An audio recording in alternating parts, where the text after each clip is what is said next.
بسم اللہ الرحمن الرحیم۔ السلام علیکم ناظرین، پروگرام نیوز لانچ میں خوش آمدید۔ میں ہوں آپ کا میزبان لقمان علی۔ آج کے پروگرام میں بات کریں گے آج کی اہم ترین خبروں پر اور نوائے وقت ہیڈ لائنز پر، اور انہی خبروں پر تجزیہ جانیں گے۔ ہمارے ساتھ اسٹوڈیو میں موجود ہیں سینئر صحافی تجزیہ کار جناب ابصار عبدالعلی صاحب۔ سر بہت شکریہ ہمیں جوائن کرنے کا۔ بہت شکریہ آپ کا۔ ناظرین اسی کے ساتھ بڑھتے ہیں اپنے سیگمنٹ نوائے وقت ٹوڈے کی جانب۔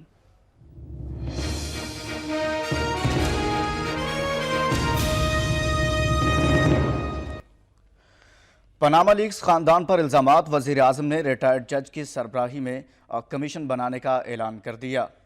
25 سال سے دہرائے جانے والے الزامات کو میڈیا میں اچھالا جا رہا ہے۔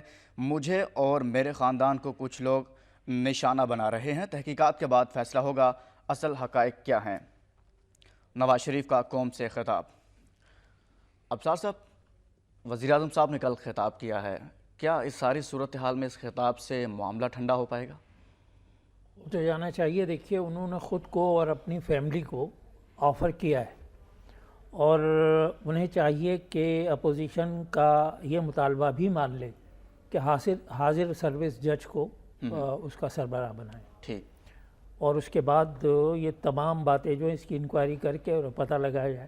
اصل بات اس میں یہ ہے، دیکھیے کہ جیسا کہ آپ سن رہے ہوں گے مسلسل کہ آف شور کمپنیاں بنانا اللیگل نہیں ہے، لیکن اس کے لیے پیسہ کیا پاکستان سے گیا ہے یہ اللیگل ہے، اس کی انکوائری ضرور ہونی چاہیے۔ اور سعودی عرب میں جو کاروبار شروع کیا تھا، ایک بار شاید کہا تھا حسین نواز نے ہی یا کسی اور نے ان کے خاندان کے، کہ ہم نے کچھ لون لیا تھا، سعودی گورنمنٹ نے بھی ہمیں لون دیا تھا اور وہاں کی بینک سے بھی لیا تھا، اور اس سے وہ مل قائم کی تھی۔ تو اس میں ذکر پاکستان سے پیسہ جانے کا نہیں تھا، بلکہ حسین نواز نے یہ بھی کہا کہ ہم جب پاکستان سے گئے تو ہمارے پاس پاسپورٹ تک نہیں تھا۔ ٹھیک، تو ایسی صورت میں انکوائری کرنے کی جو بات ہے اس میں وہ یہی ہے کہ کیا پاکستان سے پیسہ گیا ہے، اگر گیا ہے پاکستان سے پیسہ تو پھر اللیگل ہے اور کس طرح گیا ہے، اس کو کرنا چاہیے اور اس کو روکنا چاہیے۔ دوسرے، اپوزیشن کی طرف سے جو یہ کہا جاتا ہے حاضر سر بھی اس کو قبول کر لینا چاہیے پرائم منسٹر کو، تاکہ کوئی بہانہ نہ رہ جائے اس سلسلے میں۔ ٹھیک، دوسرے ایک طرف سے یہ اعتراض کیا گیا ہے کہ پرائم منسٹر نے اپنے خاندان کو تو کٹہرے میں لا کر کھڑا کرنے کا اعلان کر دیا ہے، لیکن اور جو نام ہے ان کے بارے میں کچھ نہیں کہا۔ ٹھیک، اگر وہ یہ کہتے تو کہتے دیکھو اپنی ذمہ داریاں شفٹ کرنے کی کوشش کر رہے ہیں۔ ظاہر ہے کہ جب انکوائری ہوگی تو سب کچھ ہوگا، اور جو فرینزک آڈٹ ہے اس کی ڈیمانڈ بھی پوری کر لینی چاہیے جو اعتزاز احسن نے کی تھی۔ اگر یہ ہو جائے تو ٹھیک ہے، لیکن اعتزاز احسن نے یہ ڈیمانڈ کرتے ہوئے رحمان ملک کا ذکر نہیں کیا، ان کا نام بھی ہے، وہ ان کی پارٹی کے آدمی ہیں، اور ماضی میں ان کی پارٹی کے تمام سربراہ جو ہیں پیسوں کی اللیگل لانڈرنگ میں اور باہر پیسے جمع کرانے کے بارے میں سب جانتے ہیں۔ سر محل کا بھی مسئلہ ہے، وہ جو نیکلس خریدا تھا بینظیر بھٹو نے اس کا بھی مسئلہ ہے، اور کتنے مسئلے ایسے ہیں جو باہر آج کل ان کے تمام لیڈر باہر بیٹھے ہوئے ہیں یہاں سے جا کر، تو ان کے پاس اتنا پیسہ کہاں سے آیا، یہ سوال پیدا ہوتا ہے۔ لیکن سر جیسے آپ نے بات کی حسین نواز صاحب کی کہ انہوں نے کہا کہ ہم نے ایک کمپنی لگائی اور ہمارے پاس اتنے پیسے نہیں تھے، تو پھر بینکوں سے لیے گئے ہیں، اور بینکوں سے جو قرض لیا جاتا ہے وہ اتنی بڑی اماؤنٹ نہیں ہوتی، اتنی بڑی نہیں ہوتی کہ آپ کوئی بہت بڑی سرمایہ کاری کر سکیں، اس سے اتنی بڑے پیمانے پر آپ کوئی فیکٹری لگا سکیں۔ کہیں کچھ تو ہے کہ مطلب اگر ایسے وہ ساتھ پیسے نہیں لے کر گئے تو پھر جیسے کہ چیزیں آ رہی ہیں کہ ہنڈی کے ذریعے پیسے گئے ہیں، کچھ ایسی چیزیں تو ہوں گی پھر؟ جی بالکل، اور یہ انکوائری ہوگی تو پتہ لگ جائے گا۔ ان کا یہ کہنا ہے حسین نواز کا کہ جو پراپرٹی کا جو کام کرتے ہیں، جن کے بارے میں کہا جاتا ہے کہ یہ اس کے اونر ہیں، تو وہ اونر نہیں ہیں، بلکہ وہ ایک ایسی پراپرٹی جس پہ کچھ مرمت اور اس کی کچھ رینوویشن کر کے پھر وہ بیچ دیتے ہیں، اس پہ انہیں پروفٹ ملتا ہے۔ جی ہاں، ایسے کیا ہے، ایسا کیا ہے۔ تو ان کے الزامات میں یہ بھی شامل کیا جا رہا ہے کہ اونرشپ نہیں ہے، بزنس کا ہے۔ اب اس کے اوپر انکوائری لنڈن میں جا کر ہو کہ کیا وہ ٹیکس دے رہے ہیں کہ نہیں دے رہے ہیں۔ اگر ٹیکس دے رہے ہیں تو لنڈن کے حساب سے، انگلینڈ کے حساب سے یہ اللیگل نہیں ہے، اور انٹرنیشنل لاء کے مطابق بھی یہ لیگل نہیں ہے، اور اس کی انکوائری ہوگی اور کلیئر بات آ جائے. اگر اس میں کوئی ملزم ٹھہرتا ہے تو اسے سزا ملنی چاہیے, اور یہ سب کچھ کام پاکستان کے مفاد کے لحاظ سے ہونا چاہیے. ابصار صاحب ایک سوال کہ وزیر اعظم پاکستان کا قوم سے خطاب کرنا ضروری تھا اس معاملے میں؟ اگر خطاب کرنا ضروری تھا تو دوسری طرف مریم نواز صاحبہ کہتی ہیں کہ وزیر اعظم پاکستان نے اپنے آپ کو آج قوم کے سامنے احتساب کے لیے پیش کر دیا ہے. کیا واقعی احتساب کے لیے پیش کر دیا ہاں ہے؟ بالکل ہے, ایسا ہے اور کرنا چاہیے تھا خطاب.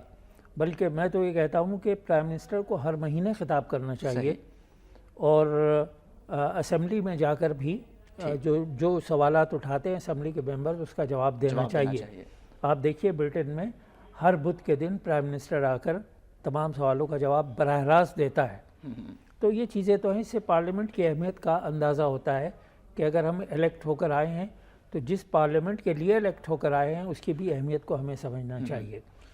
لیکن یہ جو کیس ہے اس میں ہمارے بزنس مین جو ہوں گے بہت ڈسکریج ہوں گے پھر, اور یہاں کسی قسم کی کوئی بزنس ایکٹیویٹی بڑھے گی نہیں بلکہ گھٹے گی. ایک پوائنٹ یہ ہے. دوسری بات یہ ہے کہ ایک وہ شعر ہے کہ میرے طائر نفس کو نہیں باغباں سے رنجش, میرے طائر نفس کو نہیں باغباں سے رنجش, ملے گھر میں آب و دانہ تو یہ دام تک نہ پہنچے. کیا بات ہے. سوال یہ پیدا ہوتا ہے کہ کیا ہمارے حالات بزنس کرنے کے لیے صنعتی امن قائم, صنعتی امن بھی نہیں ہے تو صنعتیں بھی نہیں ہیں, اور سیاسی حالات بھی بہت دگرگوں ہیں. ایسی حالات میں بزنس ایکٹیویٹی نہیں ہوتی, اور بزنس مین جو یہاں مستحکم اس کا ایک انداز نہیں ہوتا کام کرنے کا اور باہر کی طرف دیکھتا ہے, اس کو بھی دیکھنا چاہیے. اس کی جسٹیفیکیشن نہیں دے رہا ہوں میں, بلکہ میں ایک انالائز کر رہا ہوں سچویشن کو کہ یہاں کیوں نہیں کرتے. اس لیے نہیں کرتے کہ یہاں کے حالات ایسے ہیں. اب اس وقت بھی آپ دیکھ لیں, کوئی بھی حکومت ہو اگر وہ آتی ہے تو اسے کام کرنے کا موقع تو ملنا چاہیے. جب وہ آئی ہے تو کسی لیگل وے سے آئی ہے, اور وہ لیگل وے کیا ہے, الیکٹ ہو کر آئی ہے, اور اس الیکشن میں اسے 5 سال کا جو مینڈیٹ دیا گیا ہے. اگر آپ اسے کام ہی نہیں کرنے دیں گے تو پھر آپ اس کا احتساب کیسے مانگیں گے؟ جو خرابیاں ہیں اس کو دور کرتے رہنا چاہیے. مثلا پارلیمنٹ میں جواب دہی کا جو عمل ہے وہ جاری رکھنا چاہیے, اور دوسرا حکومت کو بھی پارلیمنٹ میں اپنی ایکٹیویٹیز کو کرنا چاہیے, سڑکوں پر اس طریقے سے نہیں آنا چاہیے. اب جیسے عمران خان صاحب نے ابھی اس صورتحال میں یہ ڈیمانڈ نہیں کرنی چاہیے تھی, اس سے بدنیتی کا اظہار ہوتا ہے. مثلا عمران خان صاحب نے کہا کہ پارلیمنٹ اور پی ٹی وی کے اوپر کی بلڈنگ سے جو حملے کیے تھے جن لوگوں نے, وہ ہمارے ہیرو ہیں اور ان کے تمام مقدمے واپس لیے جائیں. کبھی ان کو اون کیا جاتا ہے, کبھی نہیں کیا جاتا. اب اسے اون کر, لیکن اس موقع پر اس سے یہ اندازہ ہوتا ہے کہ وہ حکومت کو پریشرائز کر کے اس پر دباؤ ڈال کر اپنے ناجائز مطالبات بھی منوانا چاہتے ہیں, اور اس تمام صورتحال کو پولیٹیکلی ایکسپلائٹ کرنا چاہتے ہیں. تو اور جو کمیشن ہے اس کے اوپر بھی انہوں نے عدم اطمینان کا اظہار کیا ہے. لیکن میں سمجھتا ہوں کہ حکومت کو اپوزیشن کی اس ڈیمانڈ کو مان لینا چاہیے, تاکہ بہت واضح طور پر سب کچھ بات سامنے آ جائے.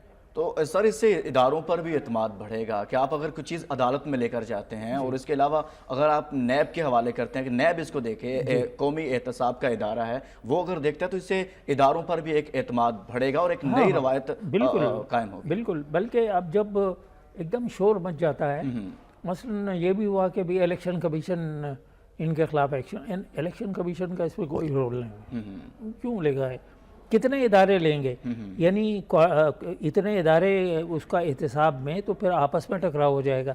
ٹھیک ہے, جو تحقیقاتی عدالتی ہائی پاورڈ ہے وہ کافی ہے, وہ اس کا تحقیقات کرے, اور اس میں اگر کوئی مجرم ٹھہرتا ہے تو اسے سزا ملنی چاہیے. سر پیپلز پارٹی تحریک انصاف جماعت اسلامی نے تحقیقاتی کمیشن مسترد کر دیا. وزیر اعظم کا اعلان خوش آئند ہے, متحدہ قومی موومنٹ کی طرف سے اس کو خوش آمدید کہا گیا ہے. اس بیان کو کیا وزیر اعظم نے الزام ہمیں دیا؟ بلاول بھٹو ایسا کہتے ہیں. اصل جواب نہیں دیا گیا, اصل سوال کا جواب نہیں ملا. سراج الحق صاحب یہ کہتے ہیں. چوروں کو کون پکڑے گا؟ عمران خان صاحب. ایک بڑی اہم چیز,